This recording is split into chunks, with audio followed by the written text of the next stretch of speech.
Hola, ¿qué tal? Nosotros somos el equipo número 3 y vamos a impartir el tema de cetoacidosis diabética y del estado hiperosmolar no cetósico. Cetoacidosis diabética y estado de hiperosmolar no cetósico. La cetoacidosis diabética o CAD es una afección que pone en riesgo la vida y que afecta a personas con diabetes. Esta ocurre cuando el cuerpo empieza a descomponer la grasa demasiado rápido. El hígado convierte la grasa que se va descomponiendo en un impulsor llamado cetona, y esta cetona hace que la sangre se vuelva ácida.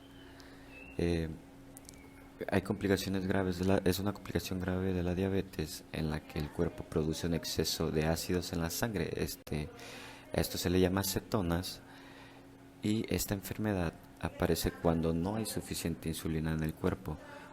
O sea, cuando el páncreas deja de producir una gran cantidad o la cantidad normal de insulina, y empieza a producir menos de lo esperado, el cuerpo empieza a producir cetona. Esta cetona, de hecho, cuando la persona la produce, su aliento es como un poquito dulce y ácido a la vez. Eh, pues todo esto puede ser ocasionado por una infección o por otras enfermedades. Algunos síntomas incluyen sed, micción frecuente, náuseas, dolor abdominal, etc. Eh, Puede ser necesario el tratamiento hospitalario para reemplazar los líquidos y los electrolitos y brindar insulinoterapia. El síndrome de hiperglucemia hiperosmolar no cetósica o CHHNC se define como la presencia de una glucemia superior a 600 miligramos con una osmolaridad superior a 330, sin hallazgos de cetonurina ni acidosis. Es una entidad rara en la población pediátrica que comporta una morbilidad no despreciable. Mi nombre es Carlos García y yo les voy a hablar sobre la etiología de la CAD. Bueno, pues de manera general tenemos que estos desórdenes metabólicos de lo que es la cetoacidosis diabética resultan de una reducción de la concentración circulante efectiva de lo que es la insulina. Esto también está asociado a una elevación concomitante de las hormonas contrainsulares del estrés, ya sea el glucagón, las catecolaminas, el cortisol y la hormona del crecimiento. Aquí el déficit de insulínico puede ser algo absoluto o relativo, esto pues a un exceso de hormona contra los reguladores. También contribuye al estado de hiperglucémico una disminución en la actividad de la insulina y una resistencia parcial a ella al disminuir la utilización de la glucosa. Aquí la producción de cuerpos cetónicos de la CAD es el resultado de la combinación del déficit de insulina con lo que es el aumento de las hormonas contrarreguladoras. Pues la insulina inhibe la lipasa que cataboliza a los triglicéridos y esto estimula a la proteína lipasa, lo que favorece en el almacenamiento del triglicérido, que pues son transportados en los lipoproteínas de manera muy baja su densidad. Además también inhibe la producción de las prostaglandinas, la PG12 y la E2 en lo que es el tejido adiposo, que estos provocan vasodilatación y promueven la liberación de ácidos grasos libres, a la circulación sistémica. La ausencia de la insulina o en combinación de un aumento de las hormonas contrarreguladoras incrementan la proteólisis, lo que produce aminoácidos que estos van a servir de sustrato para la glucogénesis.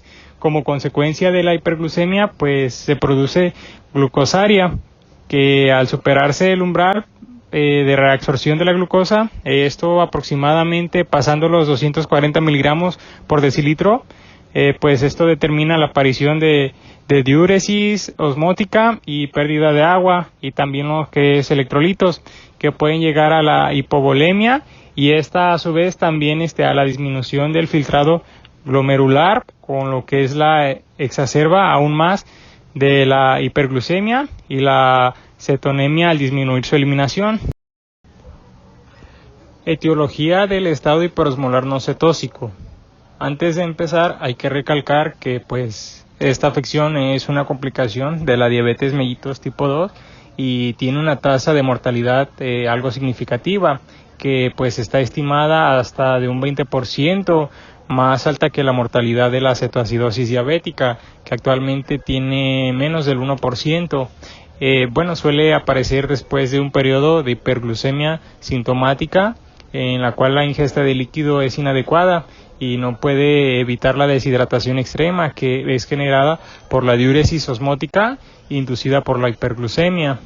El estado hiperosmolar hiperglucémico ocurre más comúnmente o principalmente en pacientes con diabetes mellitus tipo 2 que tienen alguna enfermedad concominante que reduce la ingesta de líquidos. Las infecciones también, bueno, estas van a ser lo que es la causa más común o la causa principal. Entre ellas está la neumonía y las infecciones del tracto urinario, del estado hiperosmolar hiperglucémico. También se puede vincular con cirugías recientes o incluso el uso de fármacos y otras enfermedades agudas. Una vez que el estado hiperosmolar hiperglucémico se ha establecido, puede ser difícil de diferenciarlo de pues lo que es la enfermedad subyacente. La enfermedad concominante puede no ser identificable, pero pues en sí los factores desencadenantes que van a generar esta complicación pues son las infecciones agudas y otras afecciones coexistentes, también por el uso de fármacos que van a alterar la tolerancia a la glucosa o aumento a la pérdida de líquidos, y por último por una falta de adherencia al tratamiento de la diabetes. Mi nombre es José Sebastián Sejudo García y a mí me toca hablar sobre la fisiopatología de la cetoacidosis diabética y del estado hiperosmolar cetónico. Primeramente vamos a hablar de la fisiopatología de la cetoacidosis diabética. Bueno, esta patología se debe principalmente a la disminución considerable de insulina o de fenómenos que desencadenen un aumento progresivo de las hormonas contrarreguladoras. Cabe mencionar que la deficiencia de insulina contribuye al aumento de las hormonas contrarreguladoras. Un elevado ratio de glucagón-insulina genera algunas irregularidades metabólicas como la formación de cuerpos cetónicos, que esto induce a la cetoacidosis, y el organismo, para compensar esta irregularidad, cambia su patrón respiratorio. Este patrón respiratorio se le conoce como respiración de Kussmaul. Ante la disminución de insulina, eh, no habrá captación de glucosa, habrá un aumento de la glucogenólisis y de la gluconeogénesis a la altura del hígado, lo cual aumenta aún más los niveles de glucosa.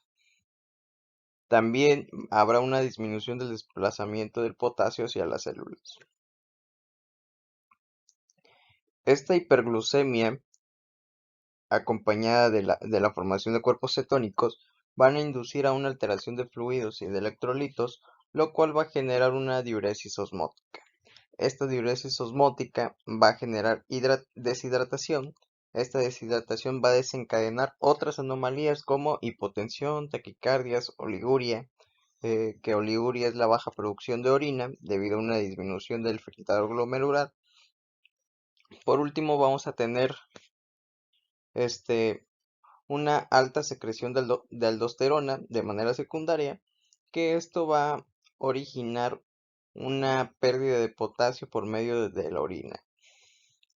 Y bueno, la irregularidad osmótica va a generar una hiponatremia y una hiperpotasemia, que la hiperpotasemia va a ser los niveles altos de potasio en sangre.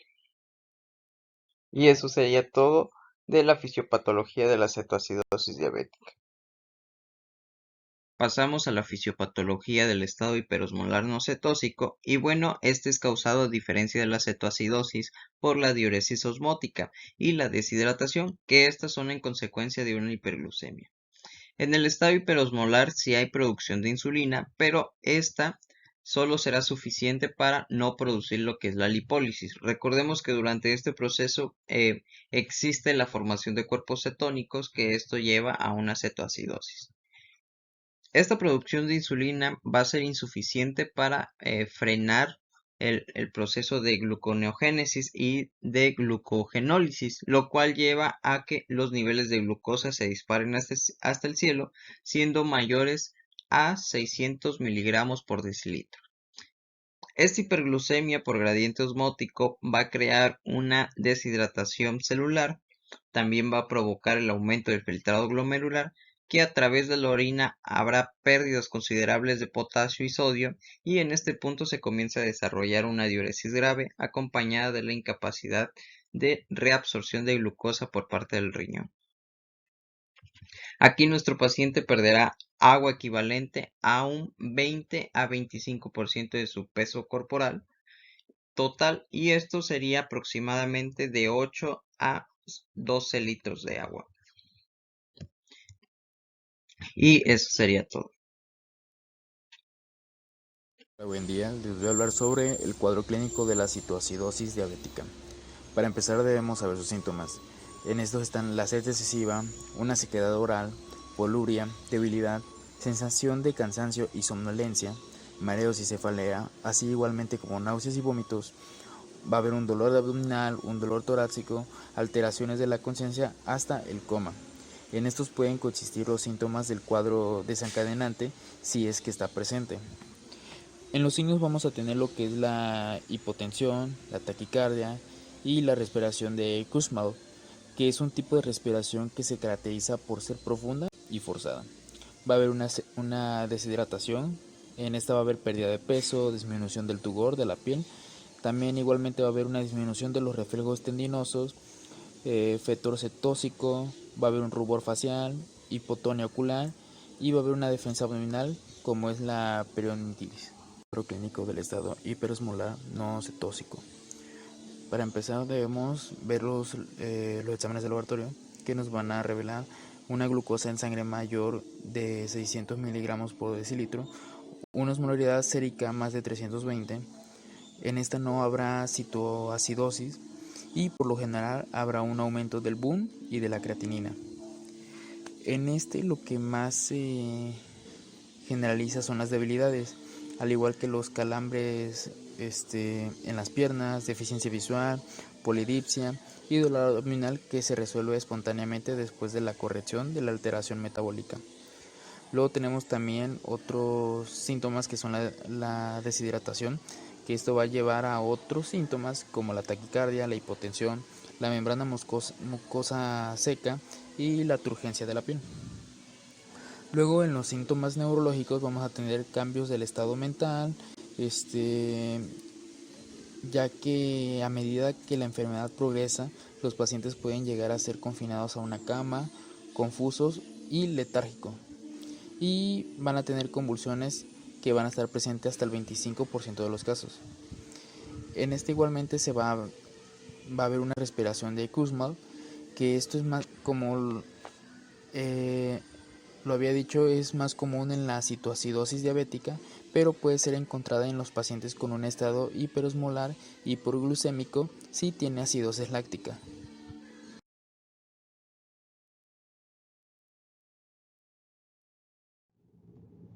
Ahora, para el diagnóstico de la cetoacidosis diabética, también conocida como DKA, vamos a tener desde el punto de vista metabólico dos características muy notorias. Para estos son la hiperglucemia y la cetoacidosis. Podemos notar que la concentración, mediante un examen de laboratorio, que la concentración plasmática de glucosa está alta, siendo por lo general incluso mayor de 250 miligramos sobre decilitro. Esto nos puede reflejar el deterioro de la utilización de la glucosa, además del aumento de la gluconeogénesis y de la glucogenólisis.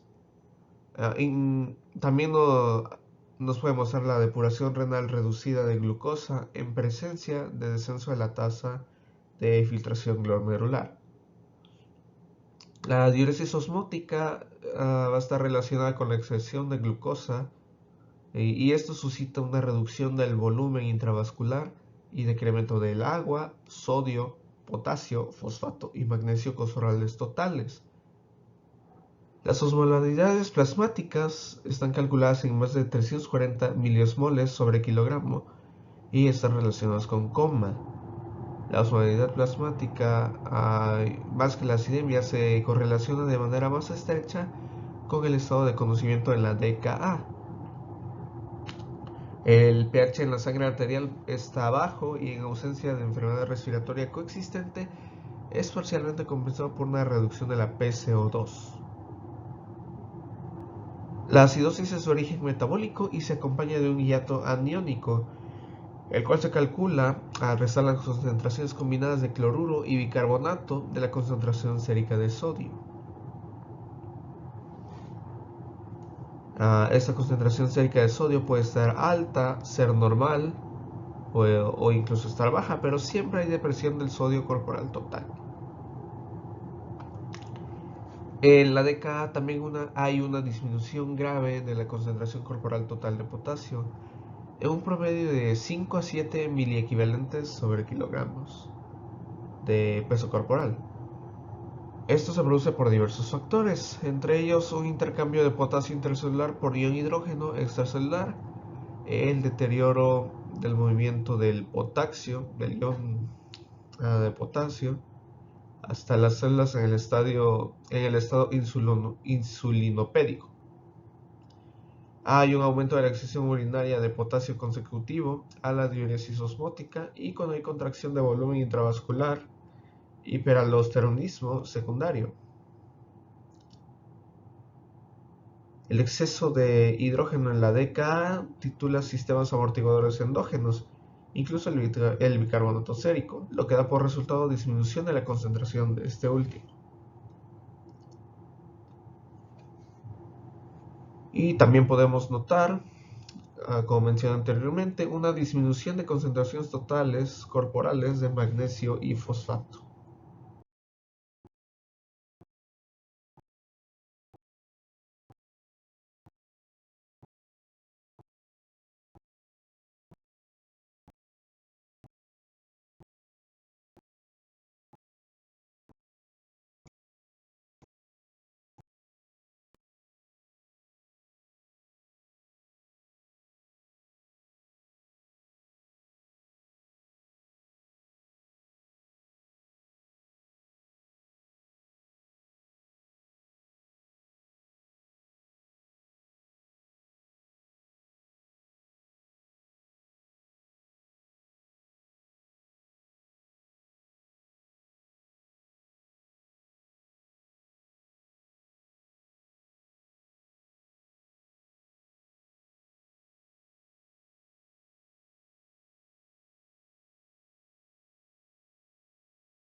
Ahora hablando un poco del diagnóstico del estado hiperosmolar no cetósico o coma hiperosmolar no cetósica.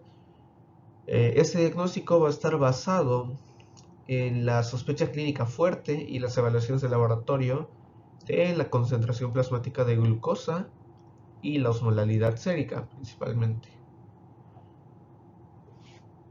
Podemos observar una deshidratación importante, somnolencia, estupor o coma. Esta evolución puede caracterizarse por una enfermedad precipitante ya previamente presente, como lo es la diabetes mellitus. Puede haber taquicardia y fiebre leve, pero la presión arterial y la frecuencia respiratoria por lo regular son normales. Va a haber una concentración plasmática de glucosa alta típicamente, incluso en ocasiones puede llegar a ser de más de 1000 miligramos sobre decilitro. Y la osmolalidad plasmática a menudo es de más de 350 miliosmoles sobre kilogramo. Estas mediciones por lo general incluyen la contribución de la urea, que puede acumularse hasta cifras importantes en presencia de contracción de volumen y eusemia prerrenal.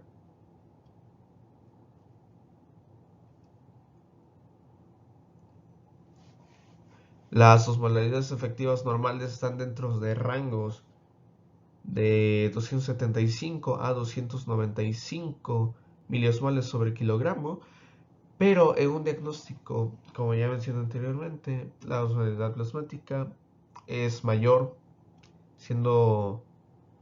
llegando a estar niveles incluso mayores de 350 miliosmoles sobre kilogramo. El coma hiperosmolar no cetóxico se diagnostica con una osmolaridad efectiva de más de 320 miliosmoles sobre kilogramo, mientras que el coma en sí se observa con osmolaridades de más de 340 miliosmoles sobre kilogramo.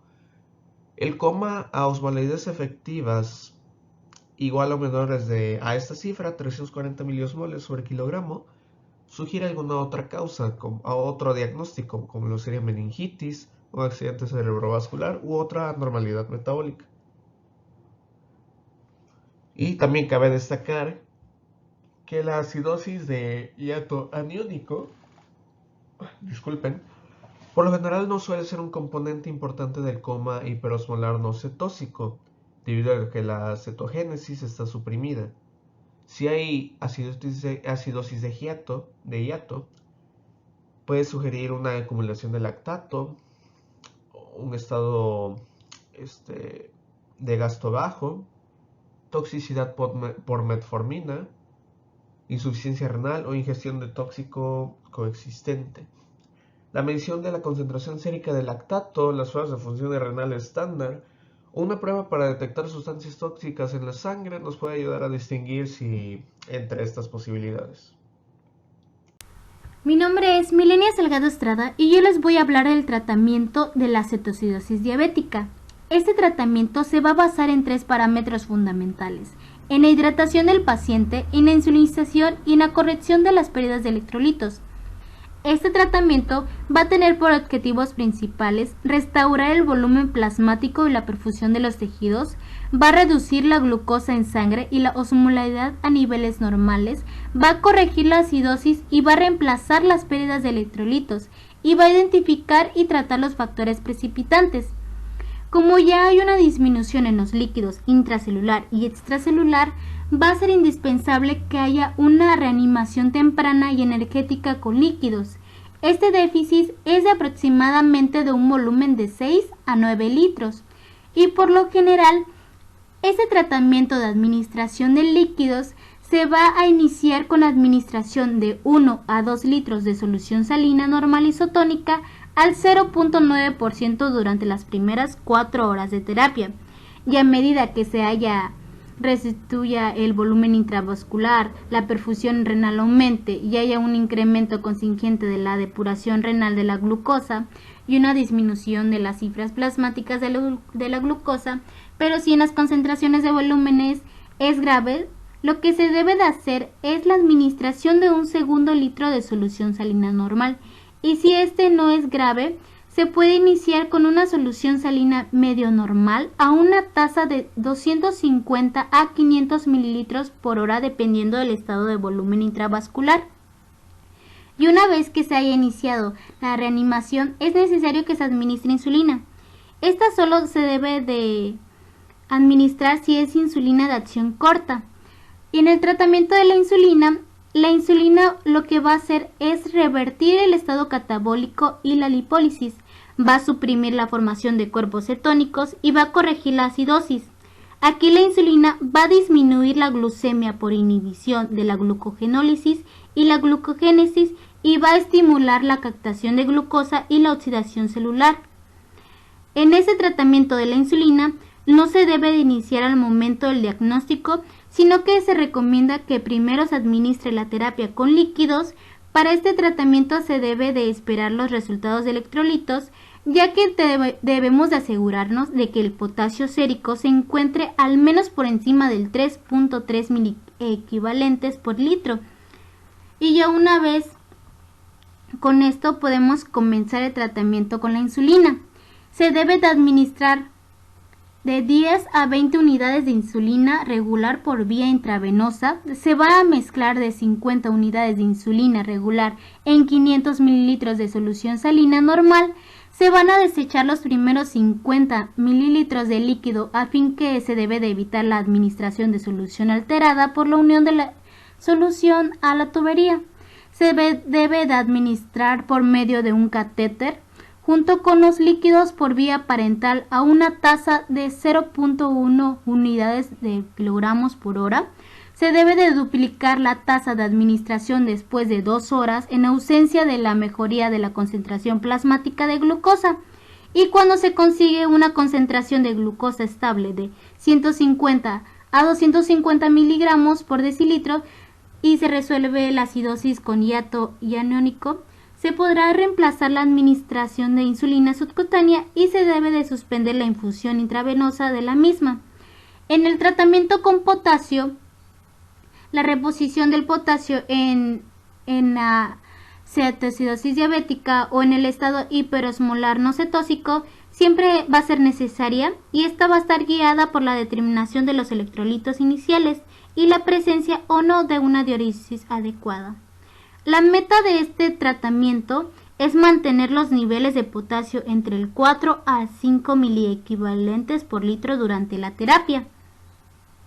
Su objetivo principal de este tratamiento va a ser que se mantenga el potasio en un rango cercano a lo normal.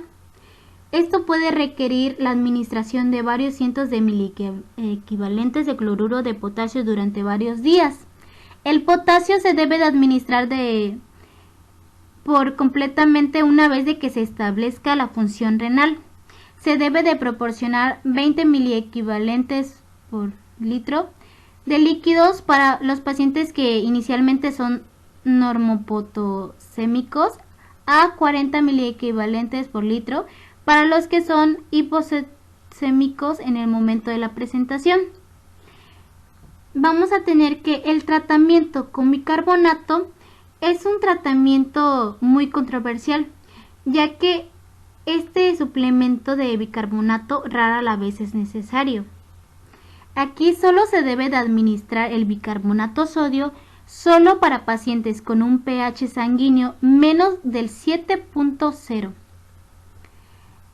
En el monitoreo vamos a tener que es necesario que este sea estricto para estos pacientes para que se asegure un éxito en el tratamiento. En el monitoreo podemos encontrar la toma de signos vitales, el llenado capilar, el estado de hidratación, la escala de Glasgow, la glucemia capilar, la diuresis y el balance hídrico. También encontramos los electrolitos cada 2 horas durante las primeras 4 horas y después cada 4 a 6 horas. También podemos encontrar errores en el tratamiento de la cetoacidosis diabética, ya sea por la administración de insulina antes de corregir las deficiencias de potasio. Esto lo que nos puede llevar es a conducir a una hipocalemia clínicamente significativa y arritmias cardíacas. También nos puede llevar a algunos errores, a no repetir los paneles de química del suero cada 2 horas y además de pruebas de glucosa cada hora para ajustar la administración del estado hiperosmolar no cetósico. En este tratamiento se van a incluir la reposición del volumen para una mejora perfusión tisular. Se va a corregir la osmolaridad plasmática y las alteraciones electrolíticas, así como en este caso se va a inhibir la cetogénesis.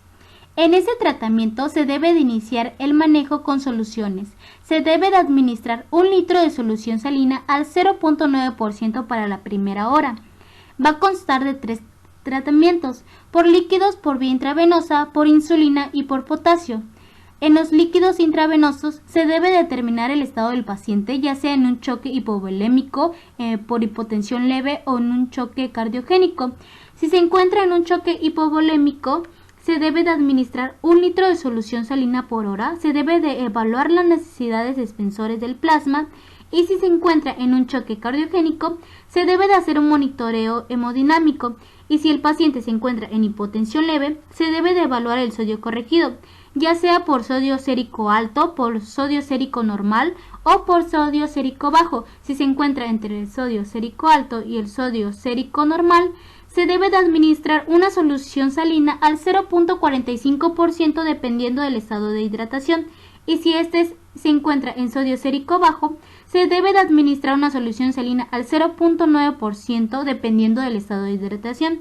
Y ya una vez que se haya resuelto el estado hiperosmolar no cetóxico, se debe de iniciar el tratamiento con insulina al 0.5 a 0.8 unidades por kilogramos de peso corporal por día, dividido entre la insulina basal o la glargina en 2 a 1 por administración al día respectivamente.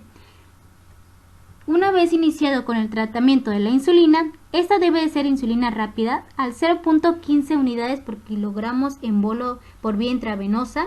Se debe aplicar la insulina rápida al 0.1 unidades kilogramos por hora en infusión continua y se debe de monitorear la glucosa cada hora. Se debe de vigilar que hay una disminución aproximadamente del 50 al 70 miligramos de decilitro por hora, y si no se logra esto, se debe de duplicar la dosis de insulina hasta lograr de 50 a 70 miligramos de decilitro para una reducción de la glucemia por hora.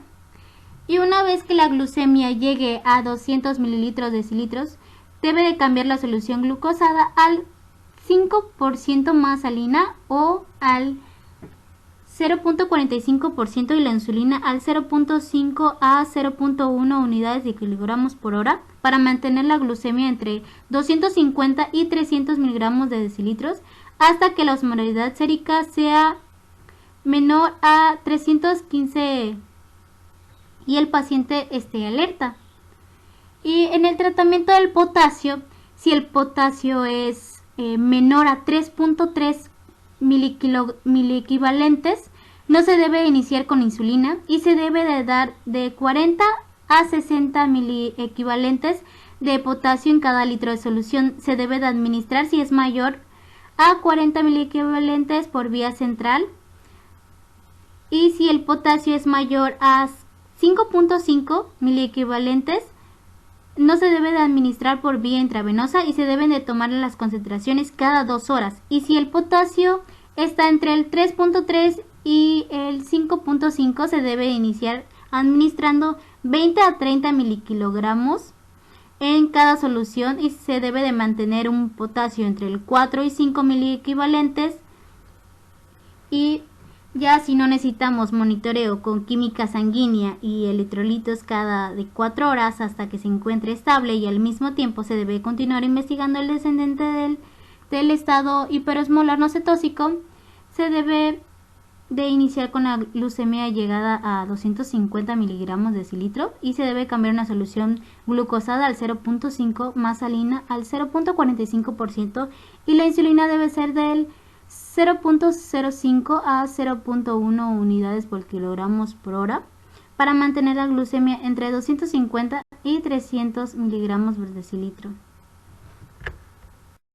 Les hablaré sobre las complicaciones y pronóstico de cetoacidosis diabética y del coma hiperosmolar no cetóxico. Complicaciones. En la cetoacidosis diabética se va a tratar con líquidos, electrolitos e insulina, y puede resultar sorprendente que las complicaciones más frecuentes de la cetoacidosis diabética van a estar relacionadas con el tratamiento, los cuales van a ser los siguientes. Hipoglucemia. La insulina permite que la glucosa ingrese en las células, por lo que el nivel de glucosa en la sangre disminuye. La hipoglucemia es relativamente rara en la era actual dada las dosis bajas de insulina que se usan en el manejo y el inicio apropiado de líquidos que contienen glucosa. Hipocalemia. Los líquidos y la insulina que se utilizan para tratar la cetoacidosis diabética pueden hacer que el nivel de potasio disminuya demasiado. Cuando el nivel de potasio es bajo, pueden verse afectadas las funciones del corazón, de los músculos y de los nervios. El edema cerebral se debe a la corrección rápida de la hipertonicidad del plasma. Esta complicación parece ser la más frecuente en los niños, sobre todo en los que acaban de recibir el diagnóstico de diabetes. El síndrome de dificultad respiratoria aguda va a reflejar las secuelas de un endotelio pulmonar dañado y presiones hidrostáticas capilares altas después de reanimación con líquido. El dolor y estasis gástrica que se observan en la cetoacidosis diabética pueden colocar a un paciente semiestupuroso en riesgo de aspiración pulmonar. Por último, los pacientes con cetoacidosis diabética tienen riesgo de recurrencia del trastorno si la insulina se suspende de manera prematura. Coma hiperosmolar no cetósico. Las complicaciones van a ser eventos tromboembólicos. En el coma hiperosmolar no cetósico pueden aparecer coagulopatías relacionadas con agregación plaquetaria aumentada, hiperviscosidad de la sangre circulante o coagulación intravascular diseminada. El edema cerebral va a ser una complicación grave, aunque afortunadamente poco común, de la reanimación con líquido en el coma hiperosmolar no cetósico. Va a ocurrir más comúnmente en niños que en adultos. Pronóstico: el coma hiperosmolar no cetósico, al igual que la cetoacidosis diabética, es una consecuencia de diabetes mellitus no controlada. En la cetoacidosis diabética, las tasas de mortalidad generalmente son menores al 1%. Sin embargo, la mortalidad es más alta en los adultos mayores y en pacientes con otras enfermedades potencialmente letales. El shock o el coma al ingreso del paciente van a indicar el peor pronóstico. Las causas principales de muerte son el colapso circulatorio, la hipopotasemia y las infecciones. Alrededor del 57% de los niños con edema cerebral se recupera completamente, el 21% sobrevive con secuelas neurológicas y el 21% muere. En el coma hiperosmolar no cetósico, la mortalidad es bastante alta, alrededor del 40 y 50%.